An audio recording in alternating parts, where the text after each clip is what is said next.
Hello again, everyone, and welcome to the second part of our Urban Waterfall Design Lab. So, it looks like we had a ton of great entries, as always. You guys do an amazing job at getting all these interesting and unique submissions in.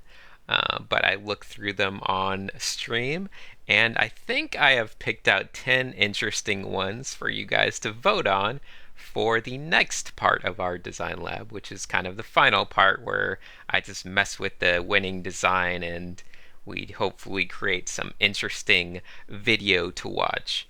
But anyway, you can check out all of the submissions on conceptart.org, and I will once again post a link to the thread that has all of those wonderful submissions in the description below, including the submissions that people email to me. I always add those to the thread as well, so you can definitely see all of the different submissions.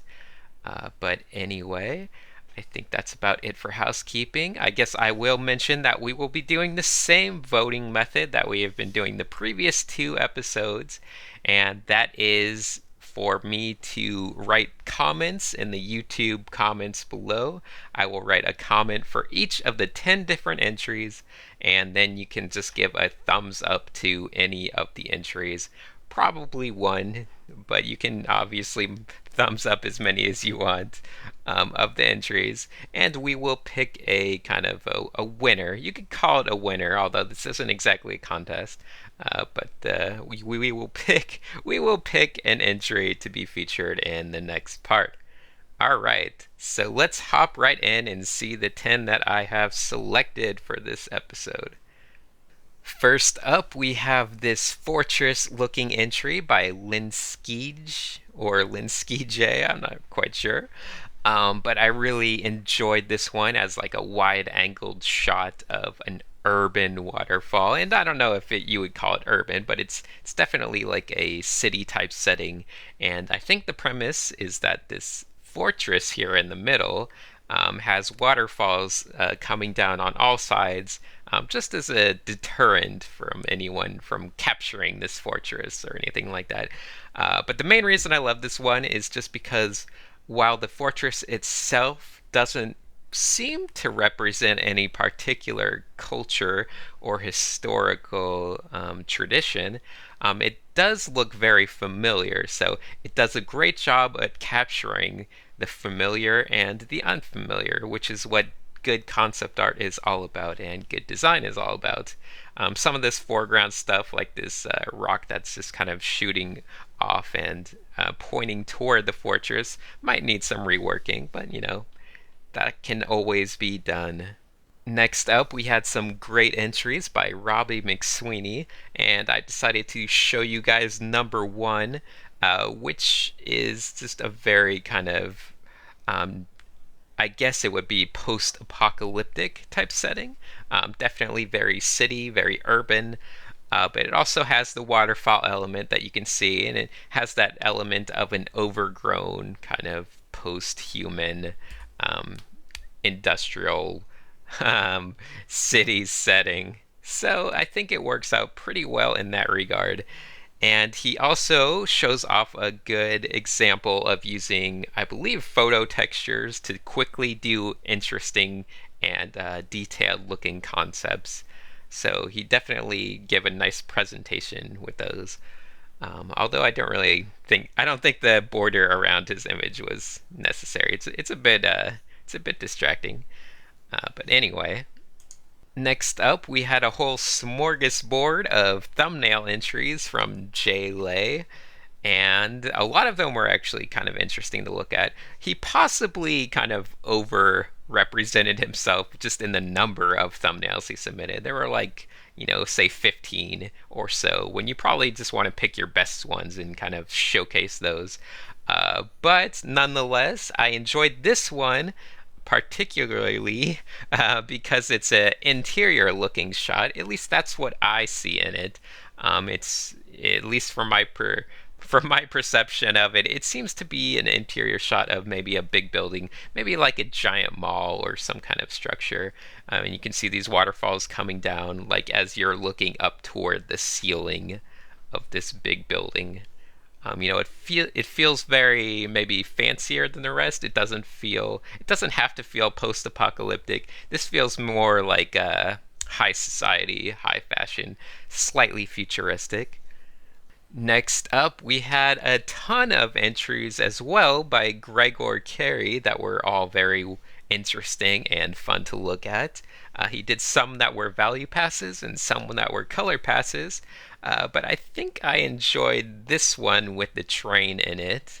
I feel like there's a lot of potential to develop this idea of the train, kind of um, being old and rusted out, and the train tracks kind of forming this waterway where the waterfall is happening under the train. Just the whole concept there feels like it can be developed in a lot of interesting ways and have a really kind of compelling look to it. So I definitely enjoyed that one, although his color pieces were equally exciting, and he did a good job with keeping his color palettes very cohesive on each thumbnail. Next up is this image by EB Concept, and it's definitely the type of image that I was thinking there would be a lot of, just brainstorming the idea of an urban waterfall. And I would say it tells the story of, say LA, Los Angeles, as it's maybe fallen into a sinkhole or some kind of canyon after a catastrophic earthquake.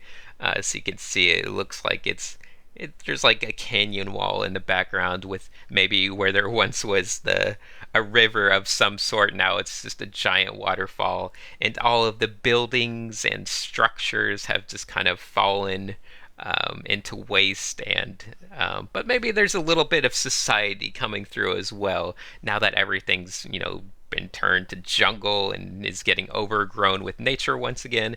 Maybe people are going back to more tribal roots, and you can see there's like a little rope bridge crossing the river. And so it tells a nice little story there. I feel like the Hollywood sign there might be a slightly weird perspective and everything, but he did a great job of using photo textures and interesting brushes to kind of quickly give a lot of detail. So a lot of people are getting really good at that, just using texture brushes and photos to just quickly, make good thumbnails that can really do a amazing job at just getting people interested in your concept.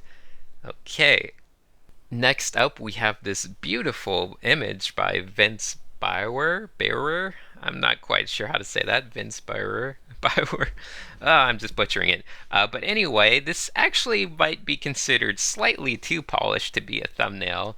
But it was just so wonderful that I felt like I had to share it. And I feel like there is room for a little more, rendering to go on. I did leave a couple images out just because they were finished illustrations. But that's okay. I still love seeing your finished illustrations regarding the topic. But this one, it's close to being finished, but I just loved it so much that I wanted to share it. And you can see it's definitely a interesting fantasy setting.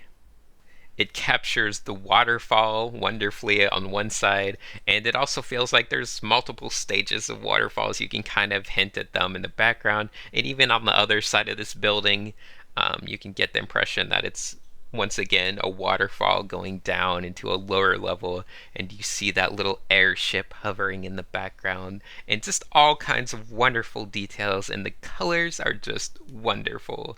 So wonderful palette all around, and great job by Vince. Here we have a design by Undercurrent, which is a very repetitive design. I mean, in terms of his kind of concept, you can see just all these water wheels going around the outside of a really giant, massive city, and you could kind of get hints of all the little maybe houses or slums or whatever that are against those walls being powered by these giant water wheels. So the scale is quite huge, and I just thought his design for these water wheels, which kind of looks like a five, but it has a very distinctive look to it, and he just did a good job at representing that idea. I might, mess with the composition just a little bit, maybe do something from a different angle, Not that this looks bad, but it certainly feels like it just goes off in one direction, and there's not a whole lot of eye travel within the image. You want to kind of lead your eye back and forth if you can, but this kind of just falls off into that single perspective and that single vanishing point. So there's probably more to mess around with, but it's definitely an interesting concept that Undercurrent has given us. Next is an image by BAMSEMISBRUKER, another strange name. But this is definitely an interesting concept of a city that's kind of on a rock that's kind of perched outside the middle of a waterfall. And obviously, this would be a giant waterfall, but I don't think I saw any other concepts that were quite like this one. And once again, he used, it looks like, photo textures just to quickly, represent his concept. So once again, there's absolutely nothing wrong with that. In fact, it is a great way to represent concepts very quickly and just have a lot of detail and have them speak to people. So using photos, great idea. But as you can see, this is just like a very, I don't know, it's not super urban as it is now. It would probably be need some tweaking just to kind of get the urban levels up. But I thought the idea was interesting enough to share with everyone. And here we have an image by the ever talented Blues, who is definitely a regular on these design labs. And no exception, he did some great ideas for this concept as well. And I chose this one just because it felt like it had the most waterfall elements. He had some other great ones which had some great colors, but I just felt like this one could kind of really speak to the urban waterfall theme that we have. And as you can see, he just has a great way of doing very simple, blocky brush strokes and getting a lot of good texture in there and a lot of interesting kind of design elements. Very good design language going on with his buildings and everything.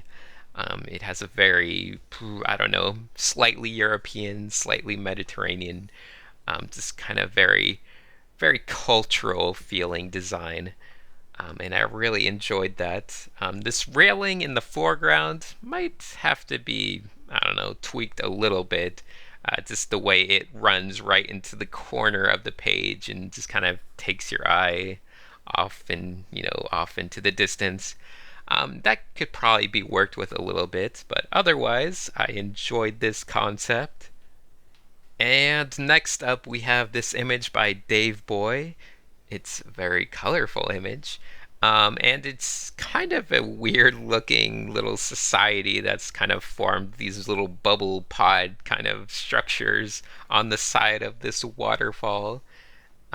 It's, the like bubble pods and things are a bit of an outdated concept, I would say. But he gives them a bit of a fresh spin, and I would say it's interesting enough to kind of have you guys look at and see what you think.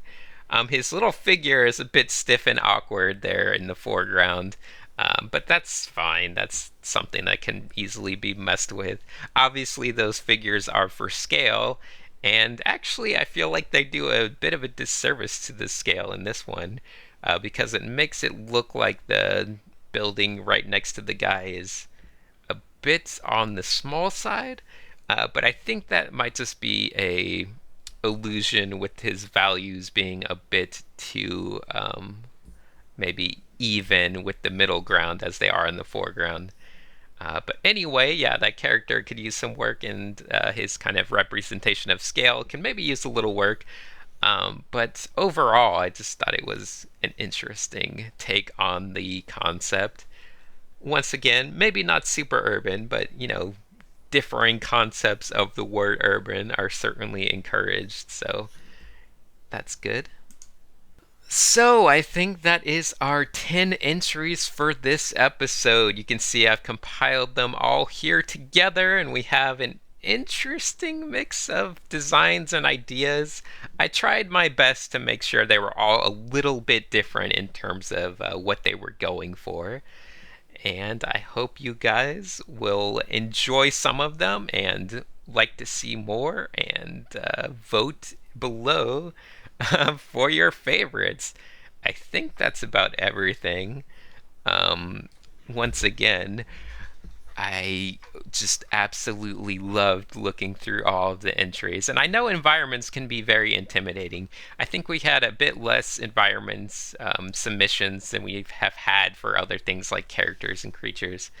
But that's okay because they're a bit intimidating. It's a bit tough to have to deal with the perspective and composition, but I was really pleased with the level of work in the entries. So thanks everyone who participated, and thanks everyone who will at least watch this video and vote, because you are also a very wonderful participant.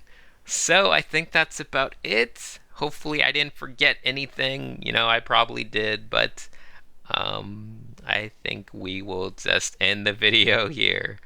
So thank you for watching. It's been fun, and I will see you guys again shortly.